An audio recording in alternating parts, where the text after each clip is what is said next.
You wake up in Miami and check your phone. The weather app reads minus 100 degrees Fahrenheit. You tap Los Angeles, minus 100 degrees Fahrenheit. Kansas City, minus 100 degrees Fahrenheit. For a second, your brain refuses to process it, like the numbers are a glitch. Then you open the door, just to look. The air hits like a solid wall. Your eyelashes crust with ice. Your breath feels sharp, almost painful, and the metal handle bites your skin the way a freezer shelf does, only worse. This isn't a cold snap, it's a country-sized deep freeze. We've seen brutal cold in the US before. Alaska has recorded temperatures around minus 80 degrees Fahrenheit, but minus 100 degrees. Fahrenheit everywhere is a different planet. At that point, the atmosphere turns hostile. Moisture in your nose can freeze. Any tiny gap around a window becomes a leak in a dam, and your house starts losing heat as if the warmth is being siphoned out. So, how could this happen? High above you, a fast ring of winds usually circles the Arctic, like a fence that helps keep the deepest cold corralled. Sometimes that fence weakens and wobbles. When it does, lobes of Arctic air plunge south. You've heard it called a polar vortex event. In real life, it can slam the Midwest, Texas, even the Southeast, for days. But for the whole country to hit minus 100 degrees Fahrenheit at once, the atmosphere would have to stack extremes. A major breakdown in those upper-level winds, a huge dome of high pressure that pins the cold in place, and rapid snow cover spreading like white paint across the continent, reflecting sunlight, preventing the ground from warming, keeping the freezer door shut. It's unlikely, but it isn't magic, it's physics taken to the edge. And at minus 100 degrees Fahrenheit, minus 71 degrees Celsius, your normal world stops behaving normally. Step outside, and exposed skin can begin freezing in well under a minute. Faster with wind. You don't always feel pain first. You feel stiffness, then a burning sting, then nothing. That nothing is the danger. Your fingers lose fine control. You fumble keys. You drop your phone. Your thinking slows in a way that feels subtle, until you realize you're making bad decisions with calm confidence. Breathing isn't simple either. The air is so cold and dry it irritates your throat and airways almost immediately. You cough. Your chest tightens. If you have asthma or other lung issues, it can flare fast. Even healthy lungs struggle because your body has to warm every single breath before it reaches deep tissue. So you retreat inside, and the next fight begins. At minus 100 degrees Fahrenheit, your home isn't a warm shelter. It's a thin box floating in an ocean of cold. Heat loss accelerates. Drafts matter. One badly sealed door can turn a living room into a slow icebox. Now scale that up to millions of homes at once. The electric grid takes the first hit. Everyone cranks heat to maximum. Demand spikes like a wave. But power plants and fuel systems struggle too. Natural gas pressure can drop. Valves and sensors can freeze. Coal can harden.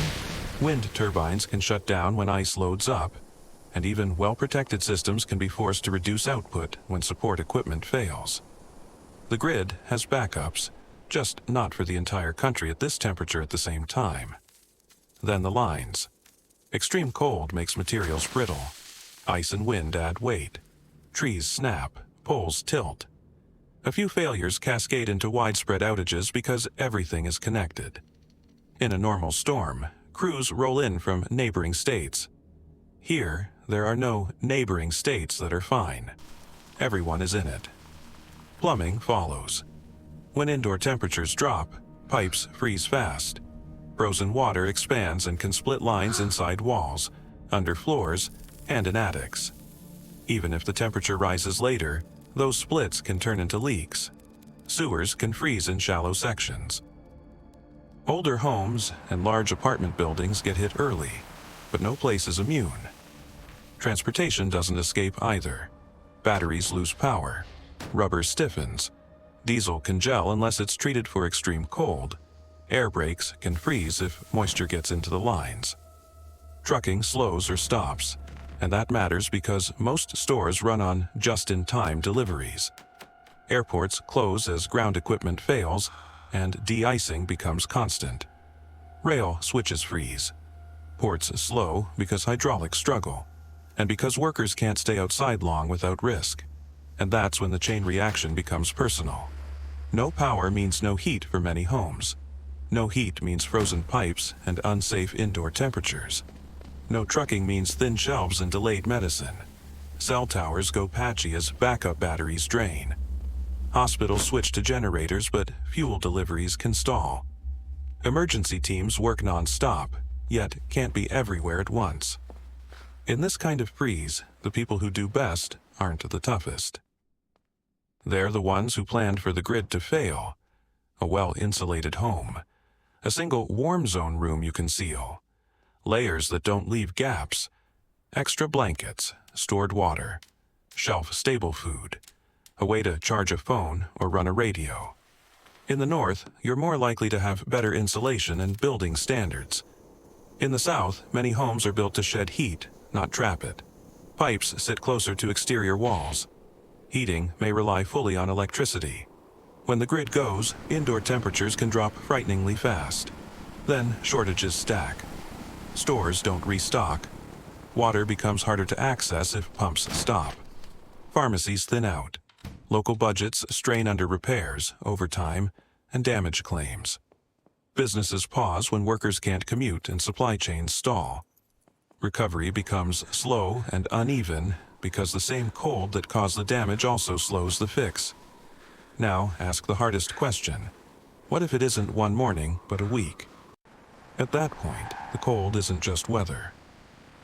It's a long emergency that rewrites routines and priorities. You stop thinking in plans and start thinking in hours. How to hold heat, how to keep water from freezing, how to stay connected, how to help the people next door without risking your own safety. And even if you never lose power, you feel the stress in the background noise.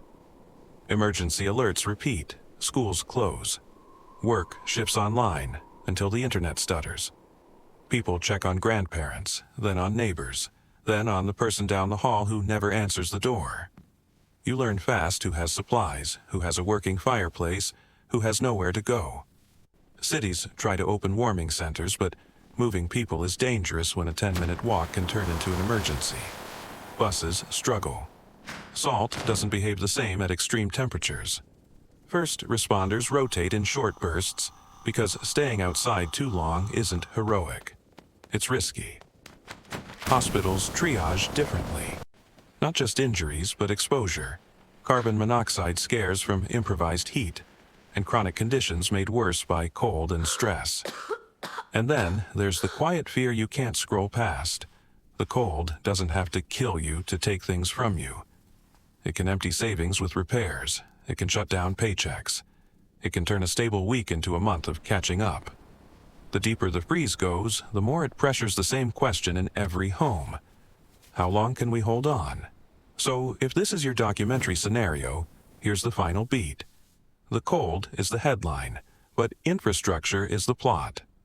The temperature is the trigger, but the outcome depends on preparation, communication, and whether communities can stay organized when comfort disappears. Because once the country hits minus 100 degrees Fahrenheit, you don't measure time by dates anymore. You measure it by warmth.